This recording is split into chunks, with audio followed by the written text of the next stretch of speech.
एक तर माझी विनंती आहे, आज तुमच्याच चॅनलवर सांगितलं की आज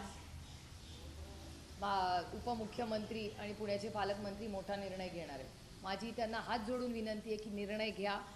जो माणूस महाराष्ट्राच्या सरकारला भिकारी म्हणतो, शेतकऱ्यांना भिकारी म्हणतो, असा माणसांनी महाराष्ट्राच्या सरकारमध्ये असूच नये। म्हणजे इतके दिवस माननीय मुख्यमंत्र्यांनी आणि दोन्ही उपमुख्यमंत्र्यांनी सहनच कसं केलं हा अपमान तुमचा आणि माझा फक्त नाही आहे, हा महाराष्ट्राच्या सरकारचा अपमान आहे, हा महाराष्ट्रातल्या कष्ट करणाऱ्या शेतकऱ्यांचा अपमान आहे। भिकारी म्हणता तुम्ही त्यांना, आणि तुम्हाला त्यांना कदाचित हे सोपं वाटत असेल, पण तुम्हाला माहिती आहे की कैलासवासी यशवंतराव चव्हाणांनी जेव्हा या महाराष्ट्राचा मंगल कलश आणला, हुतात्म्यांनी एवढं मोठं त्यांचं प्राण बलिदान दिलं, एवढा मोठा त्याग केल्यावर महाराष्ट्र स्थापन झाला, आणि त्या महाराष्ट्राच्या स्वाभिमानी मराठी माणसाला हे भिकारी म्हणतात?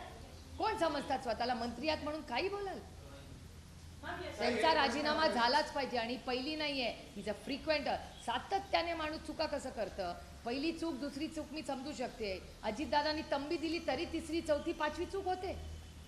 चूक ही पहिल्यांदा दुसऱ्यांदा माफ होऊ शकते, एकदाच खरं माफ होऊ शकते, दुसऱ्यांदा तिसऱ्यांदा तो चॉईस असतो आपला। आणि अजितदादांनी वारंवार सांगूनही माणिकराव कोकाटे चुका करतात, त्याचा अर्थ काय काढायचा आम्ही? की महाराष्ट्राचा अपमान केला आणि तुम्ही मंत्री झाले राज्याचे? नाही चलेगा ये सब। सगळ्यांना उत्तर देते, सगळ्यांना।